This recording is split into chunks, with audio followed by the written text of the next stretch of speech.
Okay, so now we are going to revise the chapter of Code on Wages 2019. Now, when I say Code on Wages, why am I not saying Wages Act 2019 or something like that? Because whenever we say code, it's basically a compilation or collection of a lot of laws as a opposite to the act, which just focuses on one specific piece of legislation, right? So when I am saying code, it is basically covering a lot of laws, and when it was introduced, it consolidated and repealed four major labor laws, which is Payment of Wages Act, Minimum Wages Act, Payment of Bonus Act, and Equal Remuneration Act. This particular code extends to whole of India, right? And basically, if I talk about the purpose of coming of this particular code, was to regulate all the employments, not just any basic particular industry, but mostly all the employment, and to bring uniformity, because there was a lot of inconsistency of provisions prevailing. And although even today when I'm reading this particular law, there are a lot of interventions by the state governments, because they also have been conferred a lot of power, yet there is a uniform central law which is going to be applicable in removing a lot of discrimination and disparity. Okay, now certain definitions that we should know before we can actually proceed to revise the chapter is, first is wages. When I say wages, it's providing a uniform definition of wages, which is going to include basic DA retaining allowance, right? And if any remuneration in kind is given, then 15% of that is going to be a part of the wages. What is not included is HRA, statutory bonus, conveyance allowance, house accommodation, then contribution which is made to the pension fund, PF fund, any sum which is paid to defray special expenses due to nature of work, like maybe you are supposed to work in some cold storage and there you have to wear something for which you have been provided that expense, because in a month you need four sets of that, maybe costume, right? So that is the payment which is made by the employer to employee to defray some special expenses. Then any overtime allowance, commission payable, gratuity, retrenchment compensation, all of it is not a part of wages. However, there is one thing which needs to be understood, that the allowances cannot exceed 50%. That means there should be, the basic component should be 50%, right? Allowances mentioned, if they cannot be in excess of 50%. Okay, then we have the definition of employee. Employee could be any person who's employed for any work: skilled, unskilled, semi-skilled, manual, supervisory, administrative, technical, operational, clerical, doesn't matter, any type of work. What you have to remember is that it does not include apprentice and armed forces member. As against the worker, when I say worker, there is a difference, and the worker is not going to do that managerial and administrative work. Apart from that, all the types of work are included for workman also. Workman specifically includes the working journalist, sales promotion employees, but does not include the employees in Air Force, Navy, Police Service, and the employees who are drawing wages in excess of 15,000. Okay. Thereafter, we come to the provisions of minimum wages.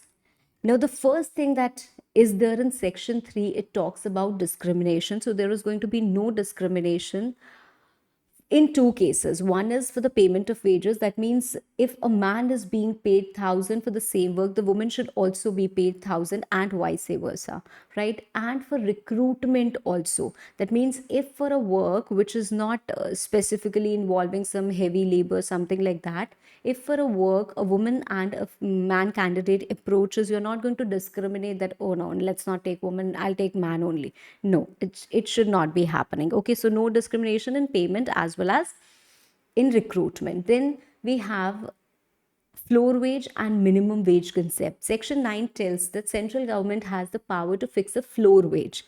Okay, floor wage means that central government fixes floor wage, Then appropriate government fixes minimum wage. Minimum wage cannot be lesser than the floor wage, and the actual wage that is being paid by the employers to employees cannot be lesser than the minimum wage. Okay, fine. Now, appropriate government, you are going to fix that minimum wage by consulting with the advisory boards. What advisory board? Central advisory board and state advisory board, whatever the case be. Central government, you are going to fix the floor wage after consulting central advisory board. Okay, how minimum wages are going to be fixed? Minimum wages may be fixed for time work or for piecework. When it is fixed for piecework, appropriate government ensures that minimum time wages is given, and time work may be fixed like by hour. Like they may say that 200 per hour is to be given, right? Or by day, maybe 600 per day or something like that. Maybe month, 5,000 per month, anything like that could be fixed. Okay. Now, whenever you are fixing minimum wages, you have to keep in mind that what skill is required, what is the difficulty level of the work, what is the difficulty level in terms like what is the temperature that they have to deal with, right? What is the humidity? Are they dealing in any hazardous process? Is it underground work? So they should be comparatively paid more. So keeping in mind the category of workers, the skill involved, the difficulty level, that is how the wages should be fixed, and these wages should be revised at least at an interval of 5 years, not exceeding 5 years. Okay, now now whenever appropriate government is fixing or revising the wages, they can also form as many committees as they want to, and basically there are two methods, right? You hold the you there is a committee method, there is a notification method, right?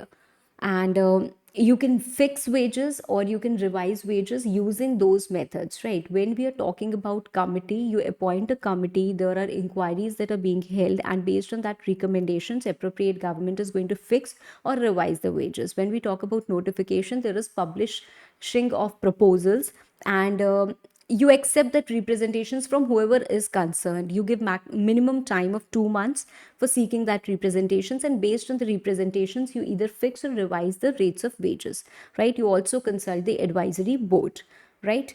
Okay, now now minimum wages could be specified in three ways. In three ways means what?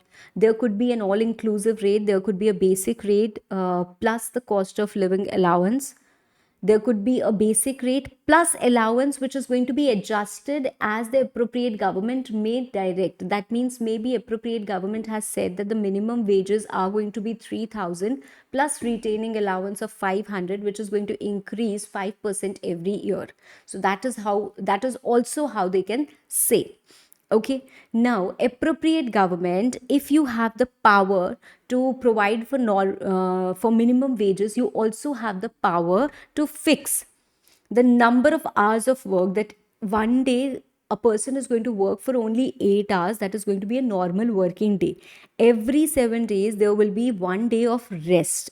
Okay, and if you want the employee to work on the day of rest also, then you have to give him that overtime rate of wages. Okay, however, there are certain exceptions where this fixed working hours don't work and this normal working day doesn't really suit.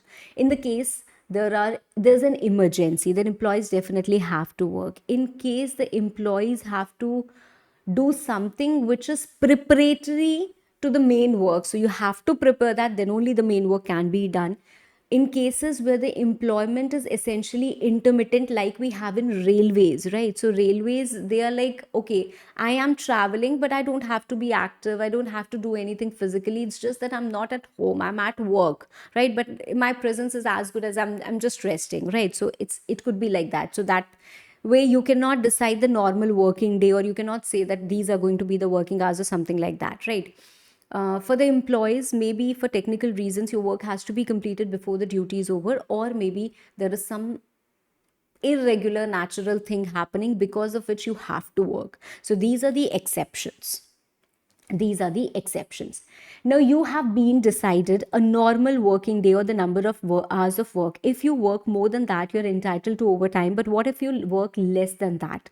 Then also you will be getting the same wages. That is, your wages will not be reduced unless you are showing the willingness that I don't want to work. Maybe you have gone to work and there is a layoff, maybe the machinery is shut down, maybe the electricity is cut, there's power cut, so you are willing to work but there is no work. That doesn't mean that I have worked for half day and I am entitled to half the wages. No, I'm entitled to exactly full wages and same wages, so there won't be any reduction in wages. Okay, now how the payment is going to be done. Payment can be done by cash, check, or the crediting the bank account, right?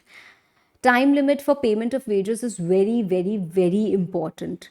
Okay, what is the time limit of wages? See, wage period can be fixed. It could be either daily, weekly, monthly, or fortnightly, right? If it is daily, end of the day. If it is weekly, end of week. Why have I not written over here? If it's fortnightly, before end of second day after fortnight. After fortnight. And if it is monthly, before 7th of next month. 7th of next month. Okay. Now, if the employee is removed, if the employee resigns, if there is dismissal, retrenchment, anything, then the wages are going to be paid within 2 working days. Okay. Is this clear? Fine. Then we have something called as, okay, this I already told you, right? Then we have something called as deduction from wages. See, ideally, there is no deduction which is allowed. What is called as deduction? The employer is asking for any payment from employee. That is also deduction. So you are being told that central government has fixed a floor wage, then appropriate government, keeping in mind that floor wage and other factors, they fix a minimum wage, right? Now, an employer, you have to pay minimum this wage to your employees. So supposedly the minimum wages is 5,000 per month. Now you want to pay only 4,000. Can you? The answer is no. There is no deduction, which is there are no deductions generally. However, there are some allowed deductions. Maybe somebody is absent from duty. He has not worked for more than 10 days in a month. Why will you pay him the whole salary or the whole of wages, right? Of course, it should be deducted, right? So there are certain allowed deductions. But more than that, if you're going and maybe the employer is saying, you have done this, give me 500 rupees. Now, if you're taking anything from the employee, that is also deduction. However, there could be loss of wages from suspension, a valid suspension for a good cause. Maybe you have demoted somebody for a good cause. Maybe you have withheld someone's increment for a good cause. So if these are the cases and somebody is suffering from loss of wages, that is not going to be treated as deduction. There are certain allowed deductions. What are they? Fines imposed, absence from duty, damage to property in custody, house accommodation, amenities supplied, recovery of advances. Of course, if somebody has given an advance, if the employer has given an advance, then they will recover the advance. Deductions of income tax, that is an allowed deduction. Contribution to PF, pension, allowed deduction. Payment of cooperative society. Likewise, if you want to be a part of the trade union, then membership towards that trade union. Okay. Then recovery of loan, that is fine. Now comes certain points with respect to railways. What are the certain points with respect to railways? Now, if you're an employee of railway, if you are into railway administration, then the railway administration might have suffered losses because the employee accepted counterfeit currency. Secondly, the railway administration might have suffered losses because you failed to take and collect certain charges, maybe for the food, maybe for the freight, anything like that. Okay. Thirdly, railway administration has suffered losses because the employee has issued incorrect refund or rebates. So for all these losses which the employee, which the railway administration has suffered because of the fault of employee, they're going to deduct that. Thereafter, if there is any contribution to Prime Minister's National Relief Fund, then that is also going to be deducted. Anyways, the deductions are not going to exceed 50% of the wages. The deductions are not going to exceed 50% of the wages. Now, when I say that the fines can be deducted, you also have to comply with certain provisions of fines to actually deduct them.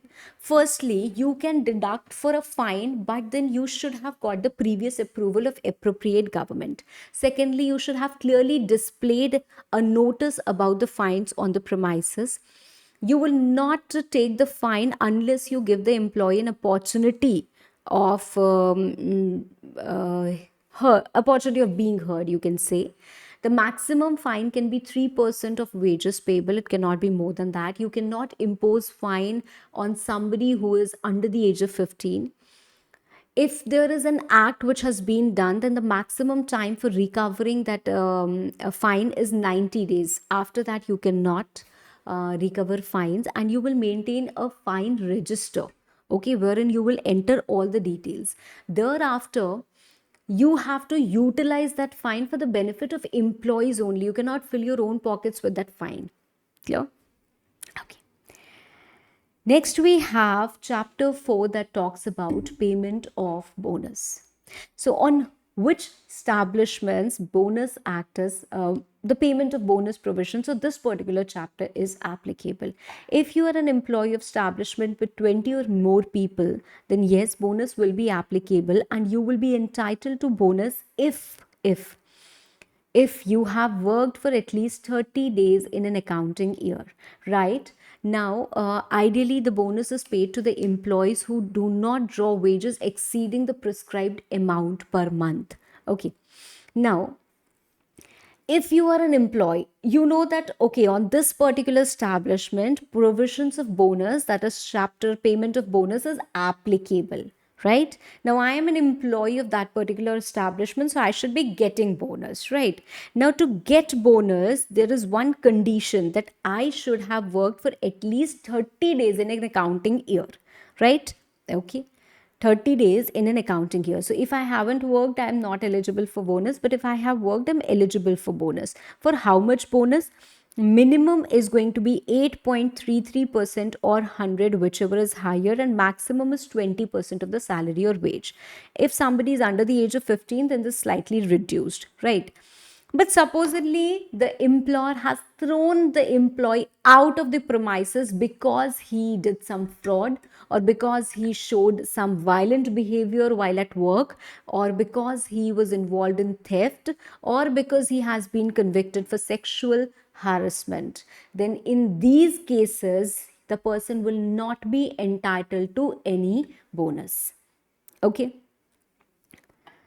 Now, when I say that you should be working for at least 30 accounting days, what do we mean by that? Right? What do we mean by that? So we have section 28, which tells us how to compute the working days. Right? Now, maybe there is an employee who is on maternity leave. Right? He's on she is on maternity leave. I don't know why this happens. We have a tendency of giving examples and saying he. Sometimes it doesn't work.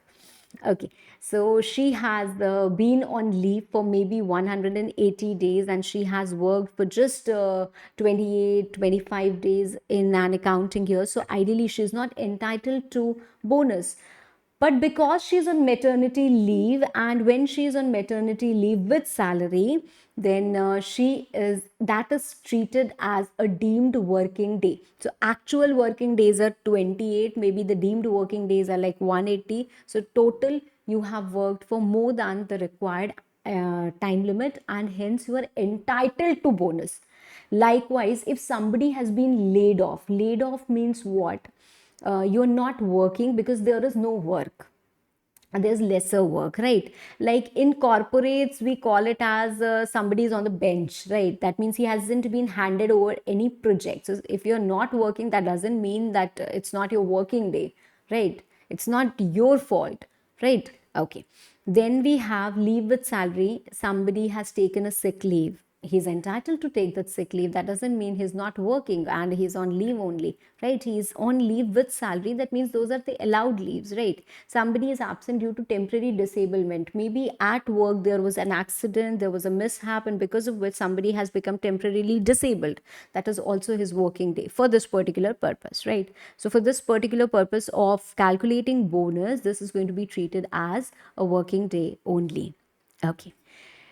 Now, when we talk about bonus, all the branches of establishment are going to be treated as one for the purpose of computation of bonus, unless there is a separate balance sheet in P&L which is being maintained. How do you compute bonus? We first of all see the gross profit. Thereafter, we deduct broadly these three things: depreciation, direct taxes, and other specified sums. Why have I written this? Because this is when we look at the direct taxes, we will find these rebate and allowances are only allowed, so that is why I've written over here. Thereafter, we get the gross profit after deductions. We subtract the difference in taxes. Difference in taxes, what is it?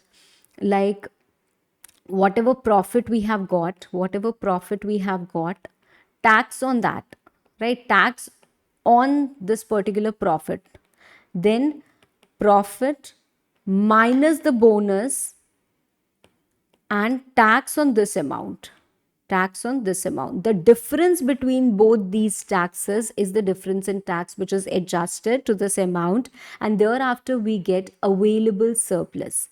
Thereafter we get available surplus. Now this available surplus, from this we get allocable surplus. What is allocable surplus? For banking companies it is 60% of this available surplus, and for other establishments it is 67% of this available surplus. That is allocable surplus. Now there may be different situations, because bonus is an obligation and it is mandatory. It doesn't matter whether you have heavy profits or you don't have profits, you have to pay this bonus. Bonus is a mandatory obligation on the employer, right? So there could be a lot of cases that maybe allocable surplus is more than the bonus that you want to pay. Then great, you have huge profits. Whatever is the surplus can be carried forward as to be set on in the coming 4 accounting years, but the maximum set on that you can do is 20% of the wages. That is the maximum bonus payable. I have made this right. Okay, so we have this illustration in the charts also. Okay. Thereafter, there could be a situation when the allocable surplus is equal to bonus. So, fine, there will be nothing to be carried forward, nothing to be utilizing, anything. We don't need it.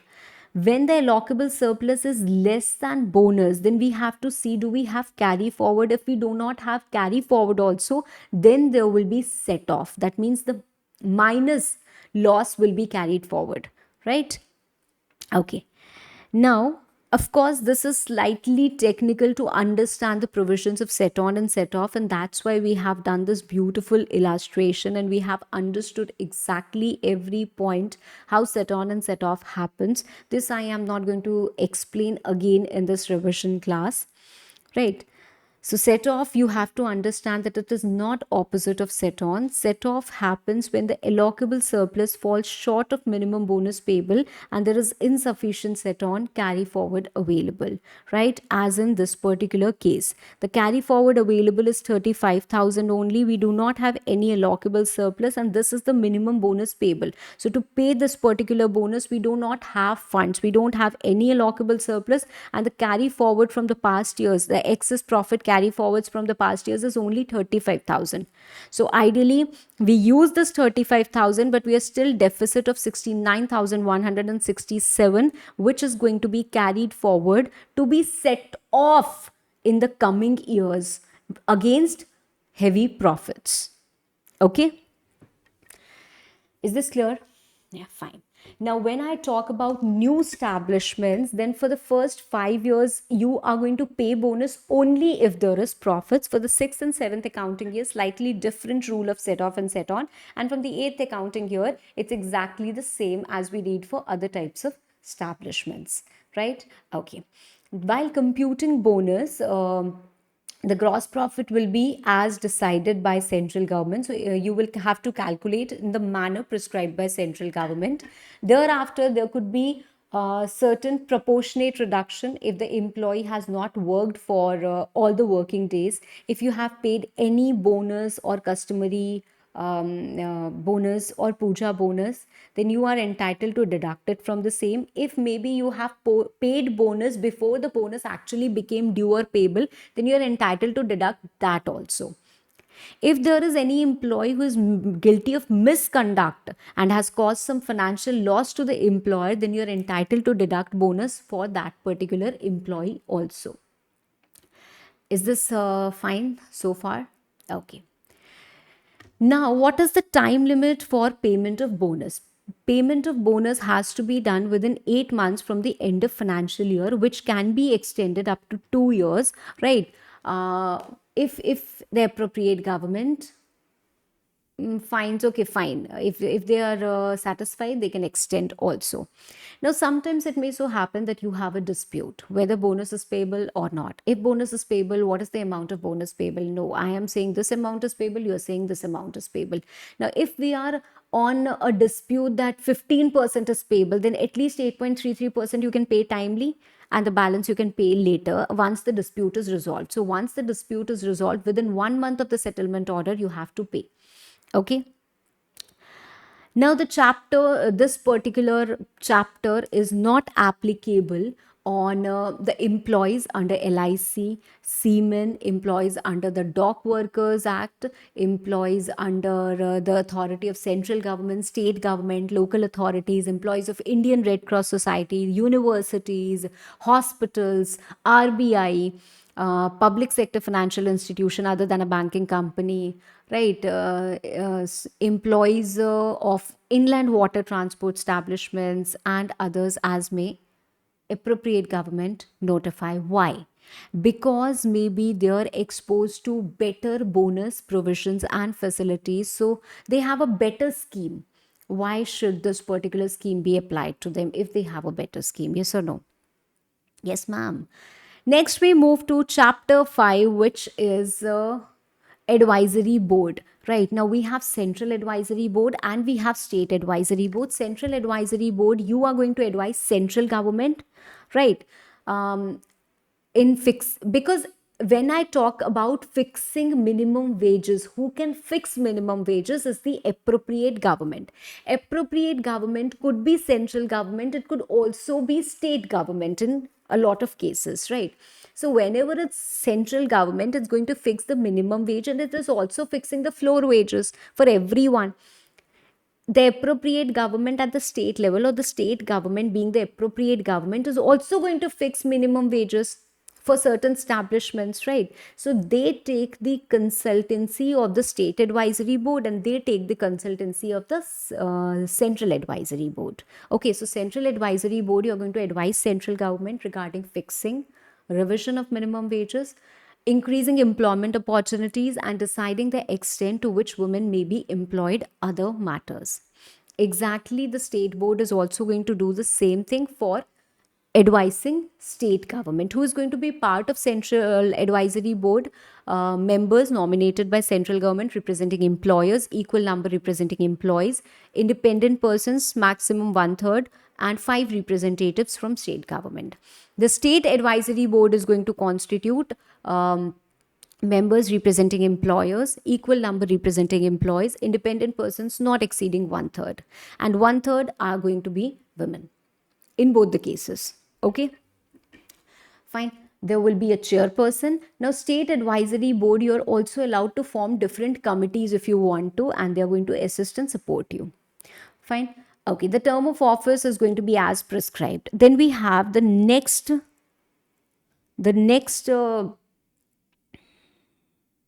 right.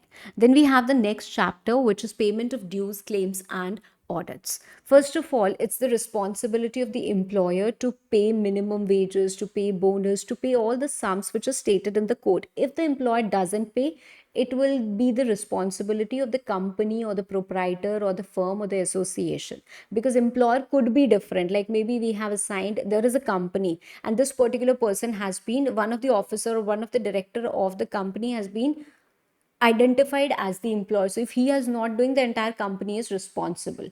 Okay. Now, sometimes when the employee dies, the employer has to pay, maybe bonus is payable to him, so you have to give that bonus to the employee, but then employee has died and the employee's family is nowhere to be traced, we don't know where he lived, etc., etc. So you'll open the nomination file, and whoever he has nominated, you'll pay to that particular person. Supposedly he has not nominated any name, then what you are going to do is you're going to deposit it with the authority. Once you have deposited with the authority, or if you're paid to the nominee, you are discharged, nobody can question you. Now we have different claims with respect to bonus, claims with respect to wages, whatever it is, right? I have got lesser bonus, I've got this, I've got that. So appropriate government, an you have a power to appoint an authority under section 45. Thereafter you also have a power to appoint an appellate authority under section 49. So here you appoint the authority which is going to be at least the rank of gazetted officer. Okay, now see, now we have an authority. If the employee feels, or the union or the inspector cum facilitator, if they feel that okay, we have got something lesser, or there's any claim, they can make an application for claim within 3 years. The authority is going to decide the claim, and endeavor will be to decide the claim within 3 months. They can also order compensation up to 10 times. If it is not paid despite the order, then they can issue recovery certificate, and this is going to be recovered in the same manner as land revenue areas are recovered. Okay.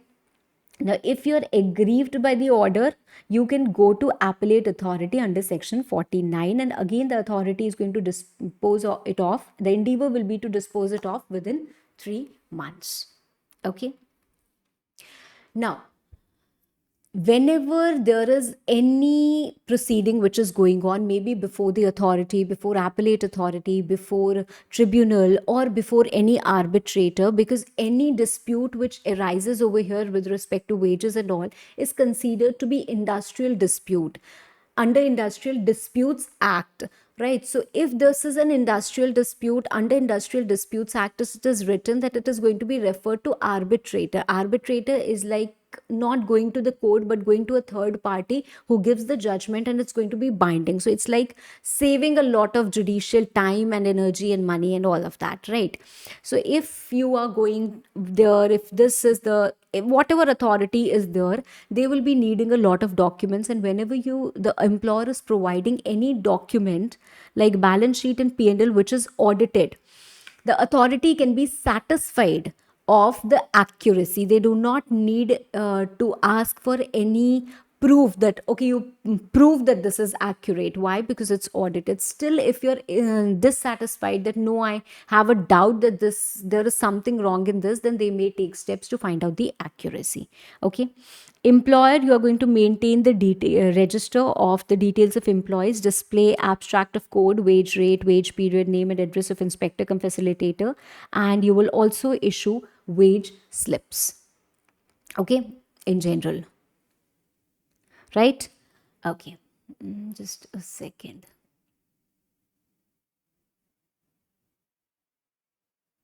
Yes, claims we have done, the presumption also we have done.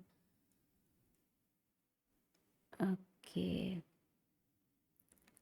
Appeal also we have done. Then we have chapter 7, which talks about inspector cum facilitator. Now, inspector cum facilitator is basically again appointed by appropriate government, and they have a specific geographical limit which may be given, and then there is some selection of randomized selection of inspection. They're treated as public servant. Now this inspector cum facilitator, you have been got that okay, this is the establishment which you have to inspect. Now they just don't have to inspect the establishments, but they also are supposed to advise the employers and workers. Although you have wide powers, you can examine any person, you can require any person to give that information, you can search, you can seize the documents or records, you can if there is found if there's any default or defect which is being found, that okay, I went to this particular establishment, but the employer of the establishment is not paying wages timely. So there is a default that you have found. Now you are not going to immediately impose fine, you will rather tell the employer to rectify his mistake. So that is how the inspector cum facilitator works. So you are supposed to advise the employers, right? Why should they comply with the provisions of the act? What are the benefits, etc., etc. Okay. And if there is any defect, or there is any abuse by the employer, then you are going to notify it to the appropriate government. You will bring it to the notice of appropriate government. Okay, you can exercise other prescribed powers. Now, there are some small provisions in chapter 8 which we talks which is offenses and penalties. First of all, the court is not going to take cognizance unless the complaint is made by government, employee, trade union, or inspector cum facilitator. Okay, there won't be any suit against appropriate government. Okay, there are a lot of penalties which are given, like employer, if you pay lesser amount, then you can be fined up to 50,000, right? If you repeat the same offense, then what can happen, right? If you do not maintain the records, again you can be fined up to 10,000, right? But you will always get an opportunity before prosecution. Okay, now we have a section called as section 55, which talks about offenses by companies, which is a very generic section found in almost every law. So if the company has committed the offense, then there must be some officer in charge, and that particular person will be guilty and will be responsible. If there is any director, officer, manager who consented to the to that particular task, then he is also going to be responsible and guilty. We have a provision for composition of offense also. So maybe there is an employer who has committed some offense, and that particular offense is like maybe fine only, or fine or imprisonment. It's not imprisonment only or imprisonment and fine. Okay, that means it can be compounded. Compounded means you pay the fine and you are saved from that court trial, right? You're saved from that prosecution process, right? So, in that situation, you can make an application for compounding in the prescribed manner, and thereafter, there won't be any prosecution against you. If the prosecution is already started, then the prosecution shall end and the person will be discharged. Okay. Thereafter, there is going to be no court, because we have the authorities over here under code on wages. Like we have the authority under section 45, under section 49, we also have the arbitrator and all. So if you go to a normal court and you think that, oh, you admit my claim, I'm not getting bonus, the court is not going to entertain your suit. You have to go to the authority constituted under this code only.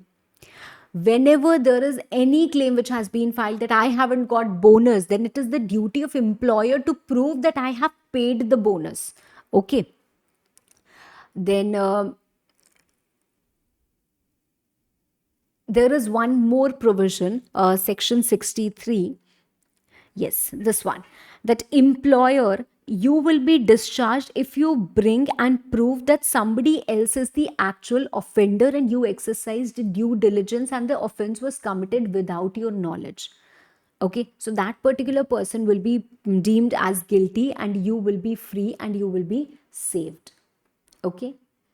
Now, if there is any amount which has been deposited with the authority, that is not going to be liable to attachment by any court. Why? Because basically that is not employer's amount, but that is a debt towards the employee, right? We're only revising, my dear. If you haven't read the concepts, if you haven't learned the provisions well, then you will face difficulty even in the revision, because this is a quick revision, right? That we are doing of the entire chapter, which is going to save time, but save time of the students who have read and have gathered the concepts, right? Thank you.